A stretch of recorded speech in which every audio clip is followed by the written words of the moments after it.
pero esta presidencia se ha cuidado mucho de no utilizar ni tratamientos ni distinciones que puedan sugerir siquiera privilegios o tratos diferenciados entre unos acusados y otros.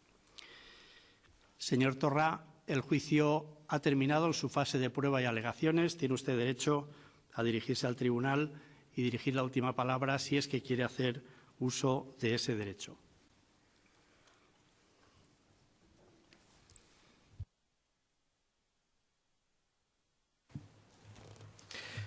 Sí, bona tarda. Jo sí que em dirigiré a vostè com a excel·lentíssim president del tribunal d'aquesta sala, senyories.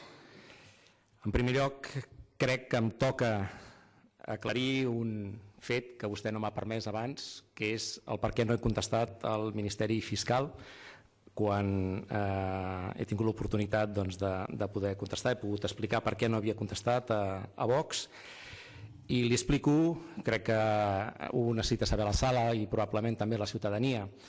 Des que el senyor Pedro Sánchez, el president en funcions del govern espanyol, va dir que el Ministeri Fiscal depenia del govern de l'Estat, va deixar de tenir cap mena d'imparcialitat. El Ministeri Fiscal ja no és un organisme que vetlla per la legalitat, sinó que vetlla pels interessos del govern de l'Estat.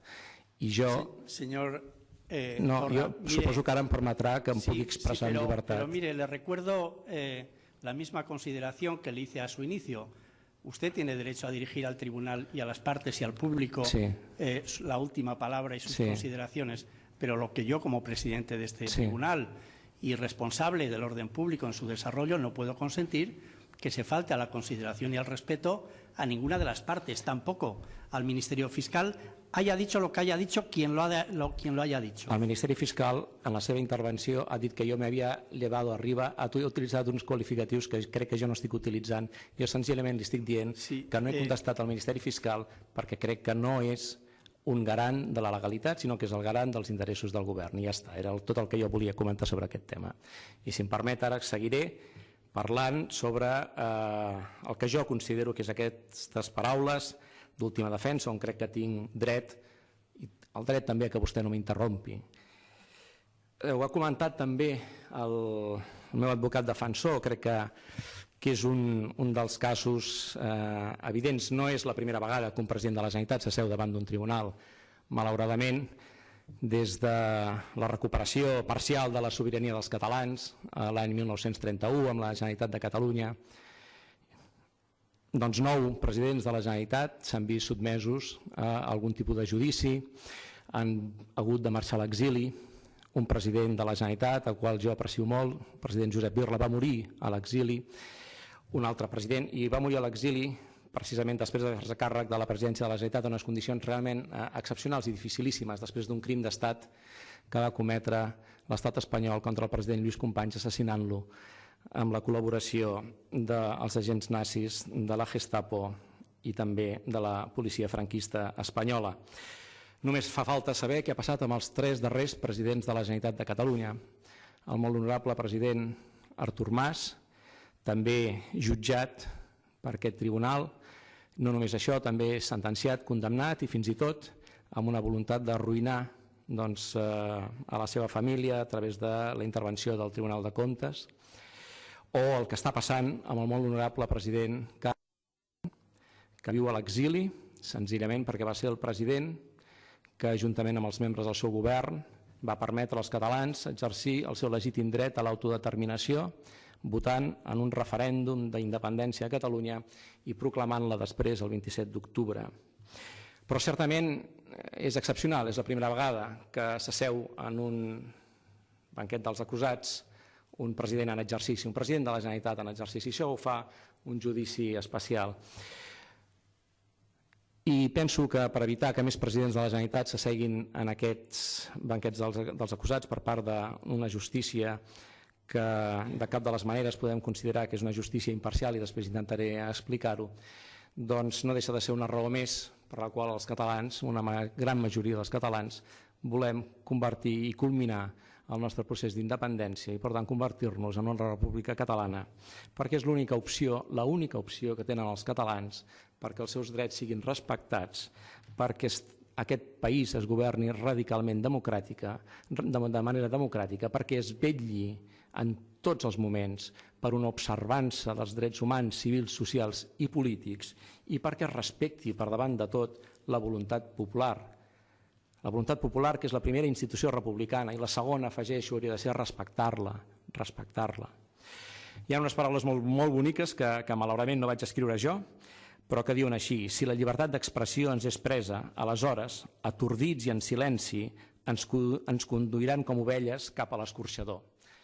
No són meves, són del primer president que va tenir els Estats Units, el president Washington. Per cert, un país que va alliberar-se del seu domini britànic senzillament per la força de la llibertat, dotant-se d'una Constitució pròpia i abraçant amb tots els seus anhels de llibertat aquella independència.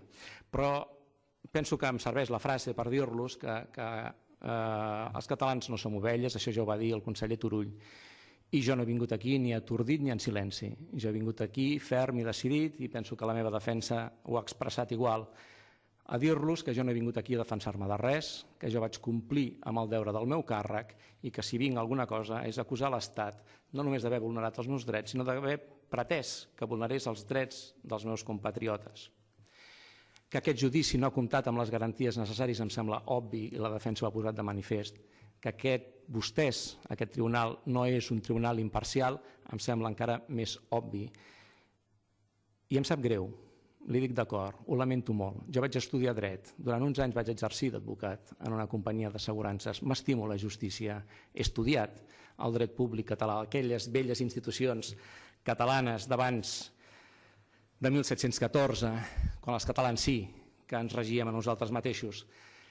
He estudiat també el dret civil català i, per tant, des d'aquesta estimació per la justícia, jo no crec que nosaltres, que la defensa, que jo mateix hagués de demanar la seva recusació.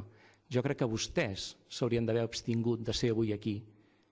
Sincerament, els hi dic sincerament, i no puc més que lamentar que per acabar-ho d'adobar vostès hagin ara mateix acabat de rebutjar el que crec que era un altre dret que jo tenia, que és que aquest cas fos avaluat també pel Tribunal de Justícia de la Unió Europea.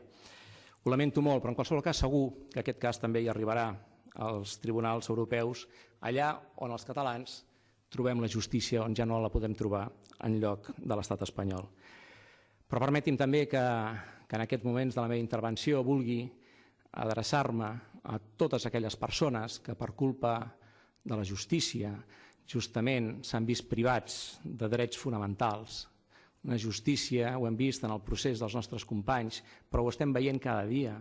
Ho estem veient en la quantitat de casos que hi ha encara pendents de ser avaluats, de totes les persones que en aquests moments tenen pendent algun o estan involucrats en algun dels sumaris, tant siguin dels tribunals de primera instància o siguin, per exemple, els membres de la Sindicatura de Comptes del 1 d'octubre, o siguin també les persones que en aquests últims mesos i setmanes han estat detingudes i veiem com no se'ls respecta ni la seva presumpció d'innocència ni el seu dret a la defensa.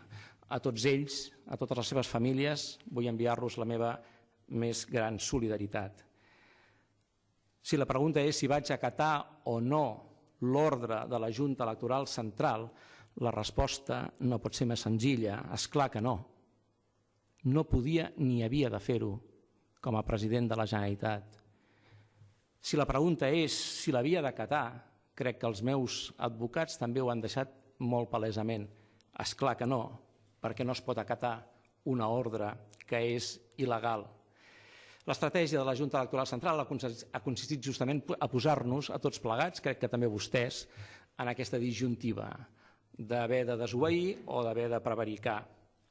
I jo tinc moltes obligacions com a president de la Generalitat, moltes, però la primera és vetllar pels drets i llibertats dels meus compatriotes, tots els drets i llibertats. En aquest país ha costat molt, moltes generacions de catalans han hagut de lluitar, moltes lluites compartides, com diu l'amic Jordi Cuixart, s'han hagut de tirar endavant perquè les lluites són compartides i les llibertats són solidàries i perquè tots puguem gaudir de les llibertats solidàries d'aquest país, molta gent ha hagut de lluitar centímetre a centímetre pels seus drets i per les seves llibertats, generació rere generació. I jo voldria també, i lamento que el fiscal hagi dit que el tema de la prohibició de les pancartes només és per període electoral, és fals.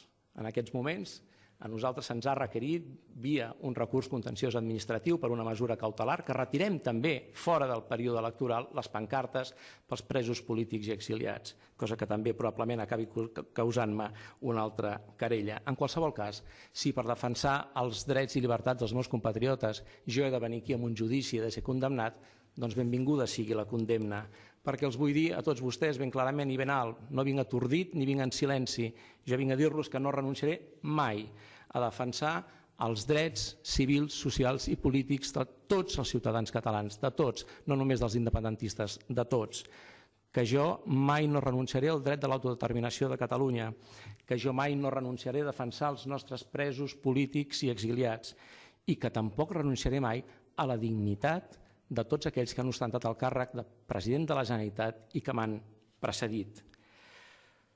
El 1 d'octubre del 2017 els catalans van prendre una decisió històrica, crec que vostès a més hi van intervenir i ho coneixen perfectament, contra una violència policial inaudita, contra una violència emparada pel rei d'Espanya. Els catalans van votar i van decidir més de 2 milions de catalans votar en favor de constituir-nos en un estat independent en forma de república. I aquesta decisió, senyories, ha comportat enormes sacrificis per molta gent, enormes sacrificis per moltes famílies. Ha comportat un xoc emocional que encara aquest país viu amb aquest trasbals. I vostès no poden impedir-nos que nosaltres no deixem de reivindicar un dia i un altre a tots aquells que més han patit, a tots aquells que més han sofert per haver defensat els drets de tots nosaltres. Saben que jo vaig ser escollit president de la Generalitat enmig encara de l'aplicació de l'article 155, quan els catalans no ens governàvem a nosaltres mateixos. Per això no hi havia un president de la Generalitat al Palau de la Generalitat. Per una sèrie d'actuacions, si em permeten, antidemocràtiques, per una sèrie d'intervencions judicials del Tribunal Constitucional que van impedir que diferents candidats a la presidència de la Generalitat, començant pel president Puigdemont i acabant per l'amic Jordi Turull i també pel Jordi Sánchez, no poguessin ser ells escollits presidents de la Generalitat.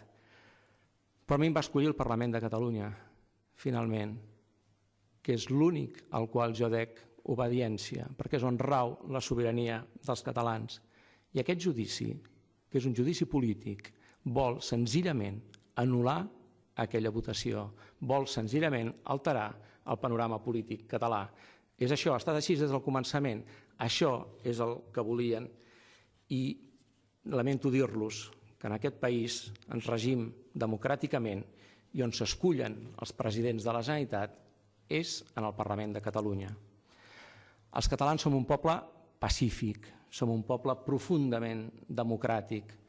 Se'ns diu que trencarem Europa quan és impossible, perquè nosaltres som part d'Europa i sentim que els valors europeus, els valors de l'humanisme, de la tolerància i els valors republicans de la solidaritat i de la fraternitat formen part de la nostra manera de ser.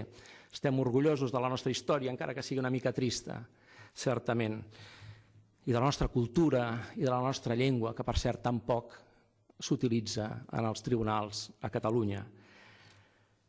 Som diversos, som generosos, acollidors. Així som els catalans, som conscients que una paraula mou la nostra història, només una, que és llibertat. I potser, perquè com deia Mercè Rodoreda, el desig de llibertat en l'home és més aviat un desig de justícia. Fins a quin punt llibertat i justícia, però justícia real, van juntes.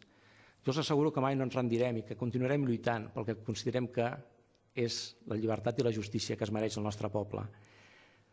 Aquest tribunal em pot condemnar, sí, em podeu condemnar, però no canviareu la legitimitat dels que em van escollir.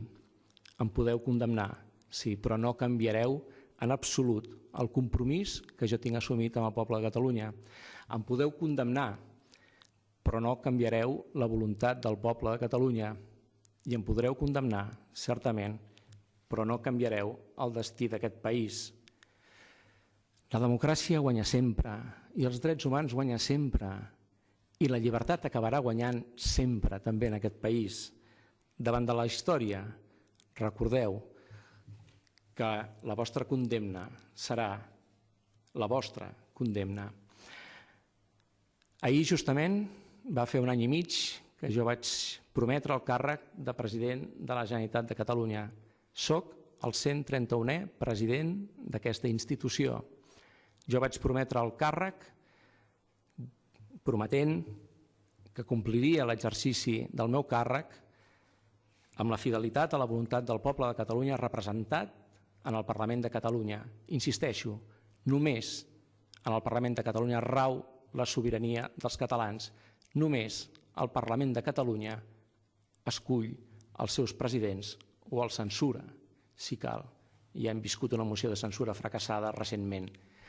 Aquest compromís de fidelitat amb el poble de Catalunya és el compromís que amb tota l'honestedat he procurat seguir durant aquest any i mig passat i que seguiré durant tots els mesos que segueixi com a president de la Generalitat fins que el Parlament de Catalunya no em tregui la seva confiança.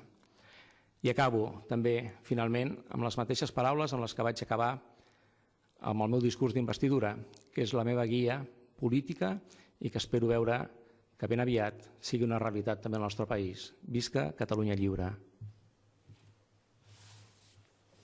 Pot seure al banc.